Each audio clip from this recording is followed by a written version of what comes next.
Halloween took the horror genre by storm in 1978 and brought great attention to the slasher subgenre, which made everyone want to get in on the fun and make a slasher movie. So Sean S. Cunningham and Victor Miller decided not only to be influenced by Halloween, but to actually copy and rip it off entirely. And Sean called me up and said, Halloween is making incredible money at the box office, let's rip it off. That is keeping it real. Friday the 13th is probably the most infamous horror franchise of all time, and the one that influenced and grew the horror genre the most. Even people who have never even watched a horror movie know who Jason Vorhees is, even though, the first film doesn't really feature Jason at all. But everyone knows the story behind Friday the 13th, and when that day comes on the calendar, there is a sense of fear, knowing that it is the day Jason was born and he might come back to get his revenge on whoever crosses his path. And with today being Friday the 13th, I thought it would be the perfect time to talk about the original movie to the infamous franchise. And there will be spoilers, so go watch it if you haven't already, even though you're over 40 years late. Just kidding, better late than never. Now lock your doors because Jason or Pamela might be coming for you. But today, I'll be telling y'all why Friday the 13th is the face of horror. The movie begins in 1958 with camp counselors sitting around a fire at Camp Crystal Lake when two of the teenagers, Barry and Claudette, get way too horny from the guitar vibrations, so they head upstairs to the attic to practice their upstairs neighbor skills. If Barry is anything like me, then about 2 minutes later we get a first-person shot of an unknown person killing Barry by stabbing his stomach, and then Claudette by... well, who fucking knows? Now on present day Friday the 13th, Annie Phillips is looking for directions to Camp Crystal Lake when everyone around her looks at her like she just had her dick out or something. Some crackhead comes out and warns her about Camp Crystal Lake, but she's not about to take advice from a crackhead, right? It's got a death curse! Enos drives Annie towards the camp after clearly showing signs of being a pedo. Also, we get some Jason Vorhees lore from Enos. The 2 kids murdered in 58? Yeah. Boy drowning in 57? I don't know, something about a boy drowning in 57, never heard of it. Annie is dropped off before hitching a ride with some mysterious person not shown, but once the driver passes her turn, she realizes she is in danger, so she dolphin dives out of the car. Sorry Annie, but that's not gonna get you the ray gun here. Instead she gets chased down and her throat slit by the mysterious killer. We cut to Camp Crystal Lake, which was reopened by Steve Christie, the man chopping wood, but he should be laying wood with that porno stash. Steve meets his crew of counselors he has hired for the summer, which include Ned, Brenda, Jack, Marcy, Bill, and Alice Hardy, whose hair he wants to touch. But not in those damn jorts, Steve. Alice goes down to the dock, which Bill is painting, and they have a very insightful conversation about, fucking paint thinner? Alice says how everyone has showed up except for Annie. I wonder why that is. And we get a little foreshadowing for what might go down later on. You gonna last all summer? I don't know if I'm gonna last all week. Steve heads out to do some camp owner activities and gives his crew some tasks to complete. One which includes sending Brenda to the archery range where she is almost killed by Ned with an arrow. Speaking of arrows, he really wants to give her his arrow, but I don't think she's gonna be down considering his shorts are shorter than hers. I love that sexy talk! Now we see the counselors taking a swim when they think they notice something in the woods but decide there's nothing to worry about. But I don't know, you guys did hear that music, it sounds pretty suspicious. They ultimately decide to leave but notice Ned is drowning, so they go to save him and it's just a prank.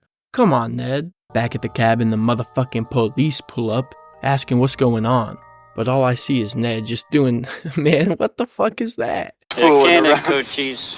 I'm not gonna lie, he really comes in and sets the tone of terrible acting in this movie as he accuses my boy Kevin Bacon over here of smoking that pack. Did you just get off a spaceship or something? Colombian gold, man. Grass, hash, the weed. He says he's just here to find Ralph, who's the crazy guy from earlier who warned Annie about Crystal Lake.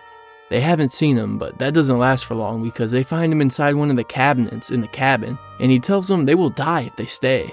You're doomed if you stay here. So they kick him out.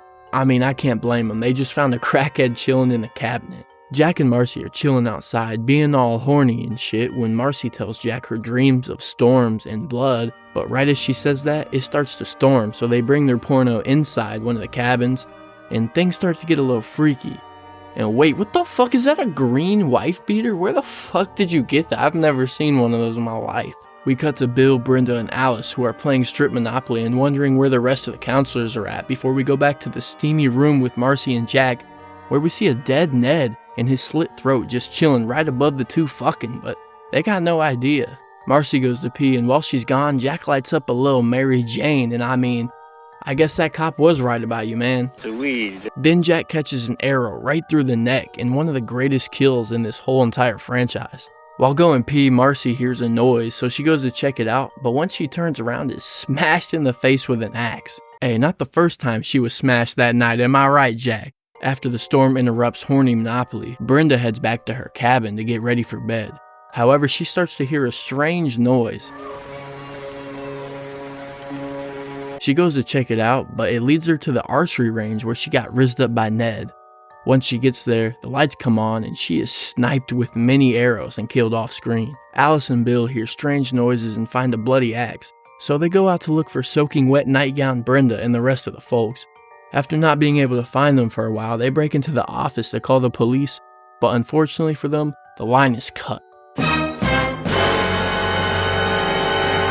They go to their car, but it is also not working, so Alice and Bill must wait until Steve or other help comes. Maybe in the meantime, they can play some more strip Monopoly. Steve is at the diner having his casual late night coffee. Once he gets back to camp in his Georgie costume, he is blinded by the brightest light of all time. Damn, homie, put that shit down, it hurts. But once he sees who it is, he knows them. Hi, what are you doing out in this mess?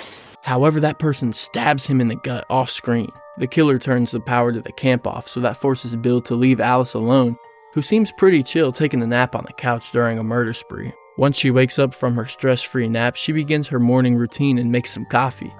Oh yeah, and we get to watch the whole entire thing. She then finds Bill with his throat slit and arrows all over him, hanging dead on the door. One through the dick, actually. Alice starts to board up the cabin before Brenda's dead body comes flying through her window. But then a car pulls up, so Alice runs out and... Who are you? Yeah, that's what I'm saying. Who the fuck is this? I'm Mrs. Vorhees, an old friend of the Christies. Oh, okay. Alice starts to trust Mrs. Vorhees, and they go back into the cabin where she fills us in on some Jason lore and explains why this place is so dangerous, all while giving up her act. Did you know that a young boy drowned the year before those two others were killed? She has hallucinations of her son begging for help, and she listens to him as she reaches for her knife and chases Alice before turning into her son for a second. Kill her, Mommy. Kill her. She catches up to her and backhands her a few times and then gets hit in a silly spot with a gun. Alice traps herself in a closet and dodges a machete swipe and then hits Mrs. Vorhees with a pan and she starts to bleed a little. Alice then runs to the water to sit by a canoe and think about life instead of running for help. Yeah, that makes sense. But oh shit, here comes Mrs. Vorhees. They tussle around for a little bit before Alice grabs Mrs. Vorhees' machete and rushes over at Mrs. Vorhees and decapitates her in slow motion. Alice then hops on the canoe again, not learning her lesson, before we cut to the next morning where we see her asleep in it, just floating around Crystal Lake. But something ain't right.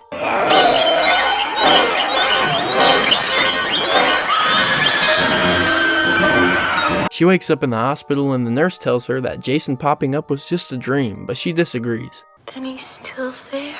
The movie ends with a slow pan over Crystal Lake, as we know this is far from over. So I know this movie is widely looked down on for many reasons, one being how it copied so many movies before it, mainly Halloween obviously, and also the fact that it has terrible acting and not the best writing, for example the 5-minute coffee scene. But there are many things I love about this film. I love how fucking iconic Jason Vorhees is, and how when you think horror, you mainly think of that hockey mask.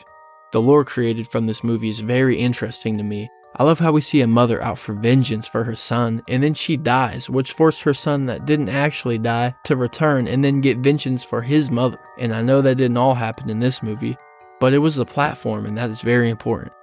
It is just so interesting and works very well for me. Another thing is how every horror fan can't help but get excited when they see a Friday the 13th pop up on the calendar. hence the whole reason for this video.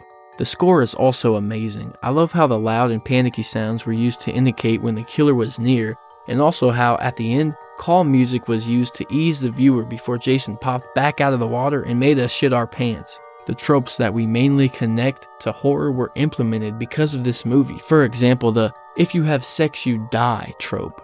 Clearly, we see that anyone attempting to get a little horny was absolutely decimated, and that trope has carried on to many, many, many, many horror movies after it. Overall, I love this movie.